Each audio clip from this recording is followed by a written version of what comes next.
এ কেমন কাণ্ড! আমার সারাটা জীবন ভরে আমি এমন ঘটনা কখনো দেখিনি, যেটা বর্তমান দেখলাম। একটা সামান্য হত্যার ঘটনাকে কেন্দ্র করে সমগ্র জেলা সমগ্র জেলাতে পুরো ইন্টারনেট কানেকশন বন্ধ হয়ে গেল। এমন ধরনের কাণ্ড এমবি 26 নম্বর গ্রাম আমাদের এখানে, সেই গ্রামটিতে আদিবাসী এবং বাঙালির যে ঝগড়া, সেই ঝগড়ার ভিতর দিয়ে সেই গ্রামটাকে শ্মশান করে দিয়েছে এমবি 26 নম্বর গ্রামটাকে। এটা আমি নিজে চোখে দেখেছি। তার ফুটেজগুলো আপনি দেখুন, দেখলে কান্না আসবে। সে লোকগুলোর এমন পরিস্থিতি, তাদের গাড়ি ঘোড়া বাইক যা ছিল সব কিন্তু ছাই করে দিয়েছে। তাদের ঘর বাড়ি যা ছিল উড়িয়ে দিয়েছে, গ্যাস সিলিন্ডার বাস্ট করে উড়িয়ে দিয়েছে।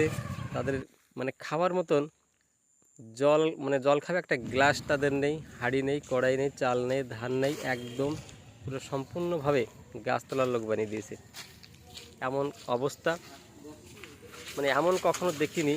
এমন ঘটনা হতে পারে এমনভাবে, মানে তাদের মানে সম্পূর্ণ শ্মশানে পরিণত করে দিয়েছে।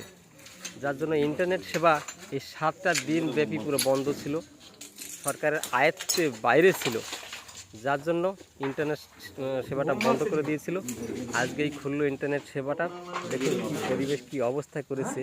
আদিবাসী এবং এখানে শরণার্থী বাঙালিদের উপর যে অত্যাচারটা, সেটা কিছুটা ফুটেজ আমি আপনাদের কাছে দেখাচ্ছি। দেখুন অবস্থা, আপনারা দেখলে উপলব্ধি করতে পারবেন। এমন যদি হয় মানুষ কী করে বাঁচবে। আমি চাই এর সমাধান হয়ে যাক। আগের মতো ভাই ভাই মতো সবাই আমরা থাকবো, মিশে থাকবো। এমন হলে কিন্তু বাঁচা কষ্ট, থাকা কষ্ট প্রত্যেকের। খুবই মর্মান্তিক অবস্থা। আমি গিয়েছিলাম, তাদের প্রতিটা পরিবারে হাহাকার আর হাহাকার, একদম হাহাকার খাই। কিছু করার নেই। সব বাঙালি ভাইরা তাদের কিছু কিছু সাহায্য করে তাদের দিচ্ছে, তাদের খাবার নেই। সরকার থেকে তাদের খাবার এবং রান্না খাবার এবং শুকনো খাবারের ব্যবস্থা করেছে। তাদের থাকার জায়গা নাই। এই শীতকালের ভিতরে কতটা কষ্ট করছে তাদের ছোটো ছোটো বাচ্চা কাচ্চা নিয়ে, সেটা খালি ভাববার বিষয়। যারা না দেখেছে এই বীভৎস রূপ, তারা কিন্তু অনুমান করতে পারবে না প্রত্যেকটা ফ্যামিলি গ্রামের এই অবস্থায় পীড়িত। এবং তারা কান্না করছে, তাদের হাহাকার কান্না দেখলে আপনি চোখের জল ধরে রাখতে পারবেন না। এই মতো অবস্থা।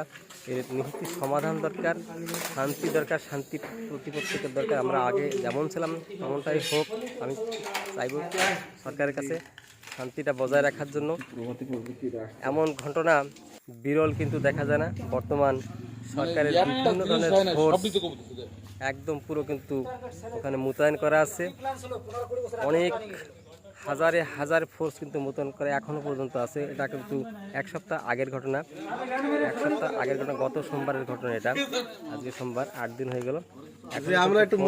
ভর্তি সেখানে কিন্তু মানুষ দেখতে গেলে তার মানে পরিচয়পত্র দিয়ে সেখানে যেতে হয়। একদম পুরো শ্মশানে পরিণত, বীভৎস রূপ যাকে বলে। এতটা খারাপ অবস্থা সেখানকার। খুব অসুবিধা। এমনটা যখন কোথাও না হয়, সবাই সাবধানে থাকবেন, সবাই সবার সঙ্গে মিশে থাকবেন। এমনটা হলেই কিন্তু খুবই ক্ষতি, নিজের ক্ষতি, দেশের ক্ষতি, প্রত্যেকের ক্ষতি। কিন্তু এটা কেউ চাইবেন না কখনো। সবসময়ের জন্য আমরা মিশে থাকার চেষ্টা করব, ভালোবাসা দিয়ে সবার পাশে থাকব, এমনটাই চাই। এমন অশান্তি কেউ চাই না আমরা কখনো। এমনটা হলে কিন্তু খুবই বিপদ, মারাত্মক বিপদ। আমরা এই অনলাইনে 1 সপ্তাহ হয়ে গেল।